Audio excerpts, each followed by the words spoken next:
السلام علیکم۔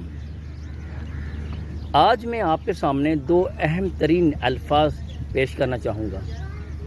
ہم غور کریں کہ ہم اپنی زندگی میں کتنے بے رحم بن جاتے ہیں، کتنے ظالم بن جاتے ہیں۔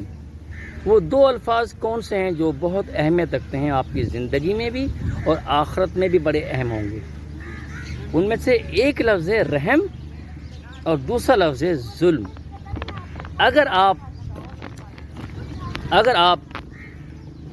اگر آپ رحم نہیں کرتے اپنے ساتھ اٹھنے بیٹھنے والوں کا اور زندگی کے تمام طبقات جن سے آپ کا واسطہ پڑتا رہتا ہے، آپ ان پر رحم نہیں کرتے، تو یقیناً آپ بہت غلط کر رہے ہیں۔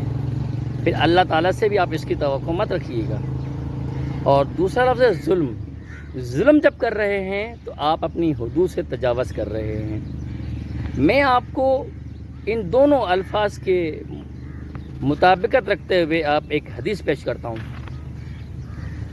صحیح بخاری کی حدیث بھی ہے، ابن ماجہ میں بھی ہے، صحیح مسلم میں بھی ہے، ایسی متعدد حدیثیں ہیں۔ لیکن میں آپ کے سامنے ابن ماجہ کی حدیث نمبر 4211 پیش کر رہا ہوں، اور ترمذی شریف میں یہ حدیث 2511۔ آئیے سنتے ہیں فرمان مصطفیٰ صلی اللہ علیہ وسلم کیا ہے۔ ہمارے نبی کریم صلی اللہ علیہ وسلم نے ارشاد فرمایا کہ دنیا میں بالخصوص دو گناہ ایسے شدید تر ہیں جن کی سزا نہ صرف یہ کہ یہ آخرت میں تو ہوگی بلکہ دنیا میں بھی پیشگی سزا کا ہونا بجا ہے۔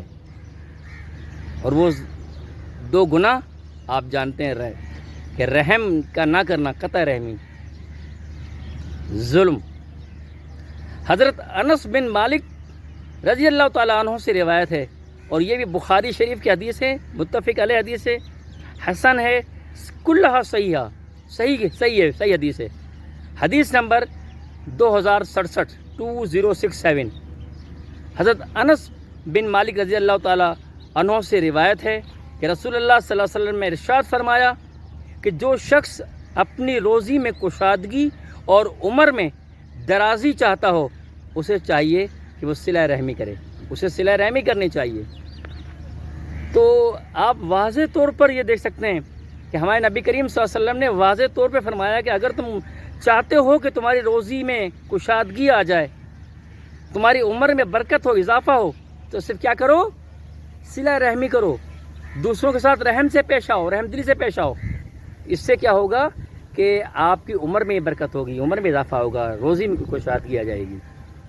اللہ تعالی ہمیں اپنے مسلمان بھائیوں پر، انسانوں پر، جانوروں پر، تمام مخلوقات پر رحم کرنے کی توفیق عطا فرمائے، ظلم کرنے سے بچائے۔ ہم ایک دوسرے کا خیال رکھیں اور نیکی کے کام اور خیر کی قوتوں کو ترغیب دیں۔ وما علینا الا البلاغ۔ میں آپ کا خادم خلیفہ عبد الرحمن قریشی، نقشبندی نوری، دعاؤں کے دن۔ السلام علیکم۔